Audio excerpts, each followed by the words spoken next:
Assalamualaikum, salam selamat dan sejahtera. Saling mendoakan di antara kita. Jawabnya Waalaikumsalam. Jawabnya Waalaikumsalam. Selamat pagi anak-anak yang solih dan solihah. Berjumpa lagi di channel KBIT Almonar sama Ustazah Meli. Nah, anak-anak yang solih dan solihah, kali ini Ustazah Meli mau ajak teman-teman untuk mendengarkan atau menyaksikan kisah sirah tentang Abu Dujanah. Abu Dujanah itu siapa ya teman-teman? Abu Dujanah adalah sahabat Rasulullah. Namun kali ini Ustazah Meli ajak teman-teman untuk menyaksikan kisah Abu Dujanah dan sebatang pohon kurma. Nah teman-teman, menyaksikan kisahnya, yuk sama-sama kita saksikan. Kisah sahabat Abu Dujanah yang membuat Rasulullah Shallallahu Alaihi Wasallam menangis. Pada masa Rasulullah Shallallahu Alaihi Wasallam terdapat seorang sahabat bernama Abu Dujanah. Setiap usai menjalankan ibadah sholat berjamaah subuh bersama baginda Nabi, Abu Dujanah selalu tidak sabar. Ia terburu-buru pulang tanpa menunggu pembacaan doa yang dipanjatkan Rasulullah Shallallahu Alaihi Wasallam sampai selesai. Pada suatu kesempatan, Rasulullah mencoba meminta klarifikasi kepada pria tersebut. Wahai Dujanah, apakah kamu ini tidak punya permintaan yang perlu kamu sampaikan kepada Allah sehingga kamu tidak pernah menungguku selesai berdoa? Kenapa kamu terburu-buru pulang begitu? Ada apa?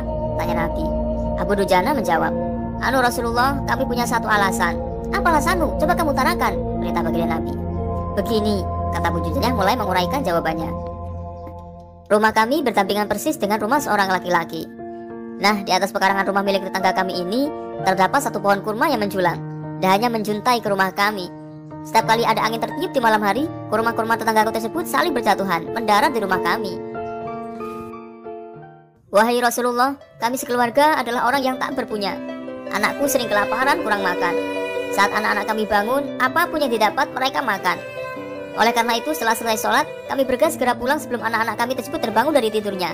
Kami kumpulkan kurma-kurma milik tetangga kami tersebut yang berceceran di rumah, lalu kami haturkan kepada pemiliknya. Suatu saat kami agak terlambat pulang. Ada anakku yang sudah terlanjur makan kurma hasil temuan. Mata kepala saya sendiri menyaksikan tampak ia sedang mengunyah kurma basah di dalam mulutnya. Ia habis memungut kurma yang telah jatuh di rumah kami semalam. Mengetahui hal itu, lalu jari-jari tangan kami masukkan ke mulut anakku itu. Kami keluarkan apapun yang ada di sana. Kami katakan, 'Nak, janganlah kau permalukan ayahmu ini di akhirat kelak.' Anakku lalu menangis. Kedua pasang kelopak matanya mengalirkan air karena sangat kelaparan.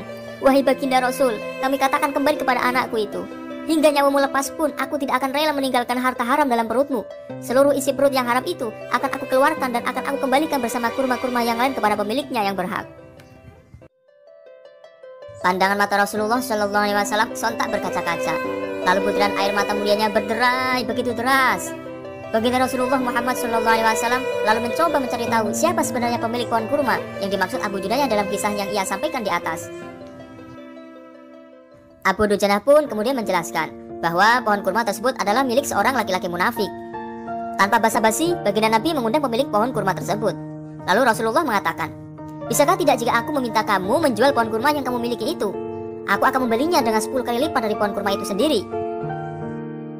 Pohonnya terbuat dari batu zamrud berwarna biru, disirami dengan emas merah, tangkainya dari mutiara putih.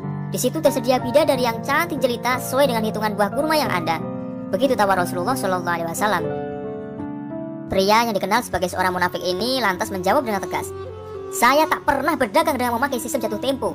Saya tidak mau menjual apapun kecuali dengan uang kontan dan tidak pakai janji kapan-kapan." Tiba-tiba Abu Bakar As-Siddiq radhiyallahu anhu datang, lantas berkata, "Ya sudah, aku beli dengan 10 kali lipat dari tumbuhan kurma milik Pak Fulan yang varietasnya tidak ada di kota ini. Lebih bagus jenisnya." Si munafik berkata kegirangan, "Oke, ya sudah, aku jual." Abu Bakar menyaut, "Bagus, aku beli." Setelah sepakat, Abu Bakar menyerahkan pohon kurma kepada Abu Dujanah seketika. Rasulullah Shallallahu Alaihi Wasallam kemudian bersabda, "Hai Abu Bakar, aku yang akan menanggung gantinya untukmu." Mendengar sabda Nabi ini, Abu Bakar bergembira bukan main. Begitu pula Abu Dujanah. Sedangkan si munafik berlalu. Ia berjalan mendatangi istrinya, lalu mengisahkan kisah yang baru saja terjadi. "Aku telah mendapatkan untung banyak hari ini. Aku dapat 10 pohon kurma yang lebih bagus. Padahal kurma yang aku jual itu masih tetap berada di pekarangan rumahku. Aku tetap yang akan memakannya lebih dahulu, dan buah-buahnya pun tidak akan pernah aku berikan kepada tetangga kita itu sedikit pun." Malamnya saat si munafik tidur dan bangun di pagi harinya, tiba-tiba pohon kurma yang ia miliki berpindah posisi menjadi berdiri di atas tanah milik Abu Dujanah. Dan seolah-olah tak pernah sekalipun tampak pohon tersebut tumbuh di atas tanah si munafik. Tempat asal pohon itu tumbuh rata dengan tanah. Ia keheranan tiada tara. Subhanallah. Masya Allah, sudah kita saksikan bersama-sama ya teman-teman kisah tentang Abu Dujanah dan pohon kurma. Nah teman-teman, di sini kita bisa ambil pelajaran bahwa kita dan keluarga kita harus menjaga diri agar tidak memakan sesuatu yang bukan milik kita, yang tidak diridhoi oleh Allah.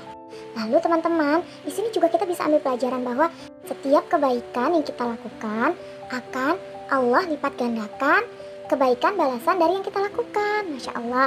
Baiklah teman-teman, Ustazah Meli akhiri. Kita jumpa lagi di sirah-sirah selanjutnya. Assalamualaikum warahmatullahi wabarakatuh.